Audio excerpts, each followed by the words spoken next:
Malaysian court will decide on Thursday whether to continue hearing a case against 2 women charged with the murder of the estranged half-brother of North Korean leader Kim Jong-un, or acquit them.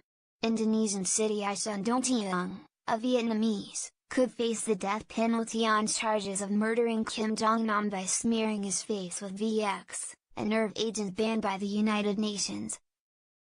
At a Kuala Lumpur airport on February 13 last year, the women, both in their 20s, are the only suspects in custody and have pleaded not guilty, saying they thought they were involved in a prank for a reality TV show.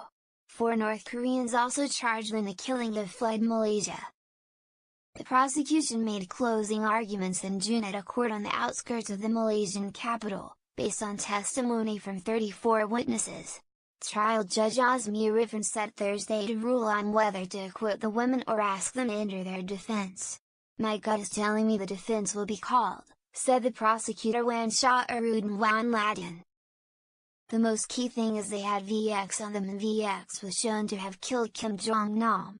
So they have to explain the connection there." Expert witnesses testified that traces of VX were found on the clothing of both women. Video recordings played in court showed them meeting the 4 fugitives at the airport before the attack. They also show Huong appearing to smear something on Kim Jong-un's face. If the judge decides the evidence is insufficient, the case will be dismissed and both women acquitted and deported. Defense lawyers say the killing was politically motivated, with many key suspects linked to the North Korean embassy in the Malaysian capital, suggesting the women were simply pawns.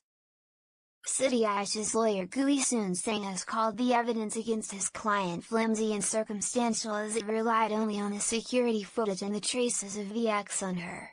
There was no clear footage of Siti Aisyah smearing Kim's face. The recordings show only a blurry image of someone the prosecution identified as Siti Aisyah hurrying from the scene. Huong's lawyer, Aisyah, said his client's conduct after the incident was that of an innocent person, citing CCTV recordings which showed her returning to the scene of the crime 2 days later, when she was arrested.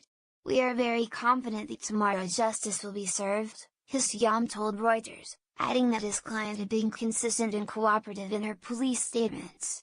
The judge cannot ignore the evidence before him. Pyongyang has denied accusations by South Korean and U.S. officials that Kim Jong-un's regime was behind the killing.